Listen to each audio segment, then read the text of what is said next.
तीरनिवासाय पंढरीपुरवासिने पांडुरंग प्रकाशाय विठ्ठलाय नमो नमः. मरुत्पुत्राय कवये भीमाय भयहारिणे श्रीमदानंदतीर्थाय प्रख्याताय नमो नमः. Dear children of God, Jai Sri Krishna, Namaste. When one thinks of the Lord's immensity and His humility, adorable humility, one is tempted to give this message for today. There is nothing too small or too big for God. Our scriptures and hagiology both are witnesses to this. There is nothing the Lord will not do for His devotees. When the bewildered Dharmaraja asked a confused Draupadi to serve food to sage Durvasa and his several disciples, the Lord appeared upon the scene and asked for the washed magic bowl. There was one grain of cooked rice and green leaf sticking to it. You and I would never have thought of touching this with a barge pole. But lo, there was humility incarnate. Sri Krishna quickly licked the cooked grain and leaf. And look what happened. When he was satisfied, say Durvasa and his army of disciples felt they had eaten stomach full. They fled from the spot. There is nothing too small or too big for God. In Maharashtra, there was a devotee who chanted the Lord's name day and night. He had no feet, no hands. He looked almost like a tortoise. He was called Kurmadasa.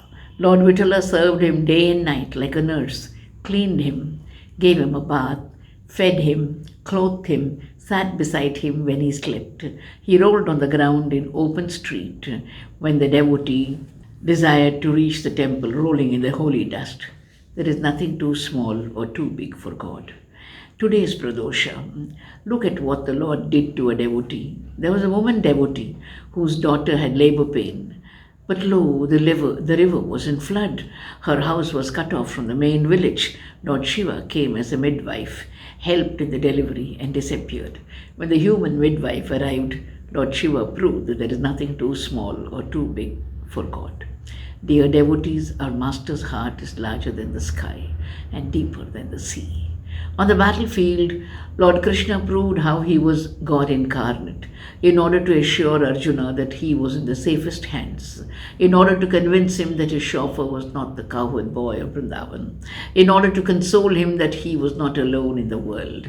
The Lord revealed the magnificent cosmic form, 100,000 hands and 100,000 feet, garlands and crown and jewelry, 100,000 faces standing for all the deities of the world.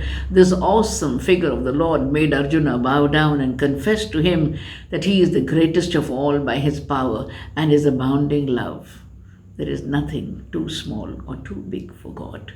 For the sake of his devotee Bhishma, the Lord broke his vow when the latter was causing havoc on the battlefield. In order to save his honor with his bad boss Duryodhana, Sri Krishna jumped out of the chariot, took the chariot wheel for a weapon, and walked 10 steps towards Bhishma, who confessed, "You magnanimous master, you broke your vow to keep my vow. 1,000 salutations to you." Arjuna was quoting rules of war, but the Lord had proved that the rules of true devotion are greater. And again, there is nothing in the world that is too small or too big for God. In Pandharpur, there was a potter called Gora, who under terrible conditions had to cut off both his arms. How could he make a living? Yet he had to. There came the Lord as a helper boy and made excellent pots in a trice. He who created the cosmos was playing with clay pots. Look at his adorable humility, accessibility, and grandeur too. There is nothing too small or too big for the Lord. In modern times, a disciple told me, "Amma, when you ask me to pray to Krishna, everything becomes easy, from a loan to a phone." मेरा प्यार बूंद प्रभु जी, तेरा प्यार महासागर, तेरे करुणा बहती गंगा, मैं हूँ अपूर्ण घागर. मेरा प्यार बूंद प्रभु जी, तेरा प्यार महासागर. Thank you.